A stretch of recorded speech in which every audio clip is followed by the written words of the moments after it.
Well, Charlie, first couple of months with Gloucester Hartpury under your belt, how are you settling into life with the club? Yeah, no, I've actually been loving it so far. The whole culture around the club's lovely. Everybody's brilliant.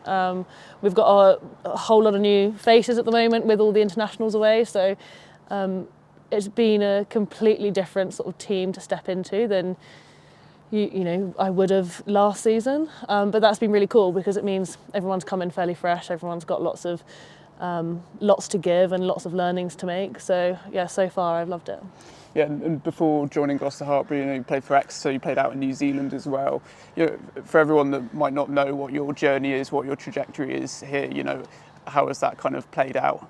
Yeah, so I only started playing rugby when I got to uni, so I picked it up kind of late when I was 18, and then just played club for a little while and got scouted to play at Chiefs. Spent the pre-season there sort of on trial and then got offered a contract and ended up spending 2 seasons there.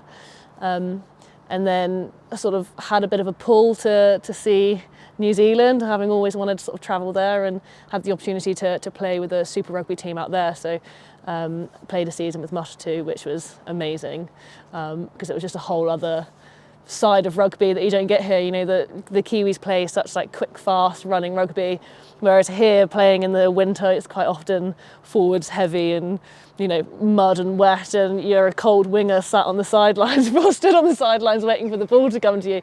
Whereas out there, the Super Rugby competition, which is the equivalent of the Premiership here, you're playing in the summer months.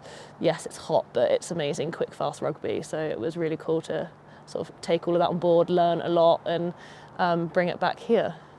Yeah, and you've played a couple of games now, obviously 2 pretty tough outings results-wise, but how are you kind of reflecting on your first couple of runs out for the circus?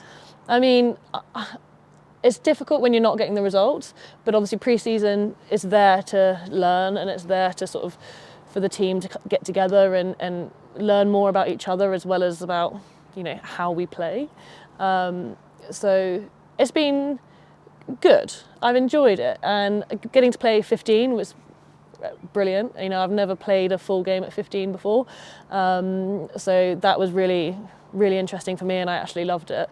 It was interesting, the first pre-season game, I've obviously been playing sevens all summer, and I looked at the clock thinking, God, the first half must be nearly done. So, yeah, and it was 17 minutes into the first half, and I was like, okay, I'm going to have a conversation with myself here because 80 minutes is quite long.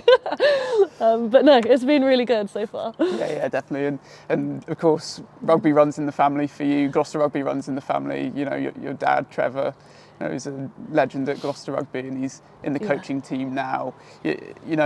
How big of a motivator was that for you to come to this club because of that, and how much does that kind of tie you to the club? Yeah, it's pretty amazing really to have sort of a bit of heritage behind the Woodman name at the club, I suppose. I never necessarily planned to follow in footsteps and go to his club as well, but the way it's worked out is pretty cool. I had a call from James Forrester. He said he knew I'd come back to England from New Zealand, and he just said it'd be awesome to have 2 Woodmans in the club. So that's where the sort of conversation started, and here I am now, really. Yeah, he's been in the stands as well for the first couple of games. Now he's a coach. What is he like with you? Is he sort of quick with the feedback, or does he kind of let you get on with it? Oh, he tries to give me feedback, but I'm not sure how well I receive it, because he'll always give you feedback on the things that you've done badly, not the good stuff. But that's just Dad. That's a typical father-daughter coaching relationship. So no, it is nice. Like after the pre-season games, I spoke to him and was like, what can I improve on for next time? And playing sevens over the summer, I was out in Croatia with GB, and he was watching everything from the stream online, and how could I have done that better and this and that. So yeah, when I want good feedback, I do get it, but he likes to make a snipe every now and then as well, but that's just Dad. And working with Linny as well, obviously he's been here for a number of years now, and he's been obviously crucial to the success of the team. How have you found working with him? Oh, he's amazing. He's very straightforward. He wants the best for everybody and the best for you as a player. So I found him really straightforward to deal with. You know, he's a good hype man for the club as well. Like he obviously, you know, he wants to push and get the most out of all of us as players individually and therefore as a team.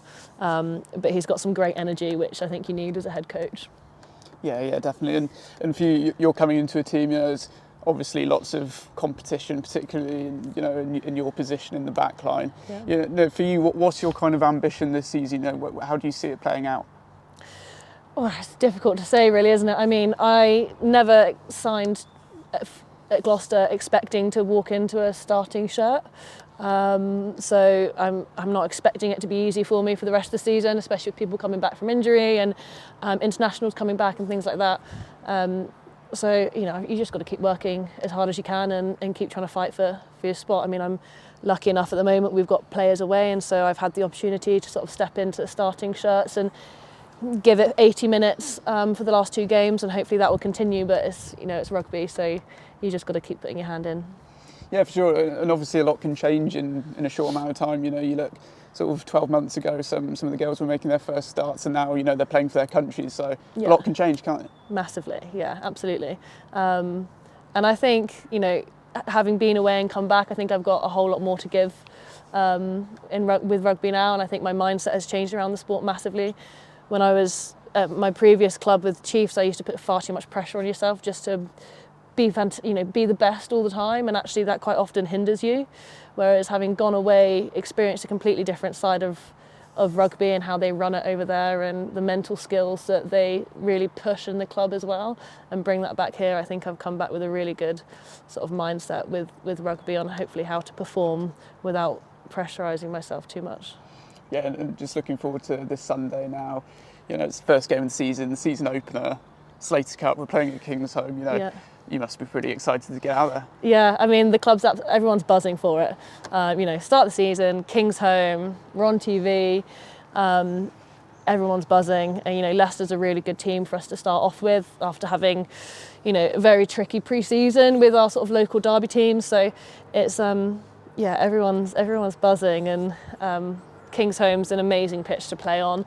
We obviously haven't had a game here yet, but we train here week in, week out. So it'll be really exciting just to get on the turf and hopefully score some tries. Yeah, and just playing at Kingsholm, you know, obviously it's an amazing venue to play at. Where does it kind of rank for you in terms of, you know, the best places you've ever played? Ooh, I mean, it depends on the fans a lot of the time, doesn't it? You know, I've heard Gloucester fans being the opposing team, so I'm looking forward to hearing Gloucester fans when they're actually cheering for us rather than the other team. So I think this stadium's definitely very special, with sort of having connections with it with Dad, having played here, even though it would have been sort of grass and mud then.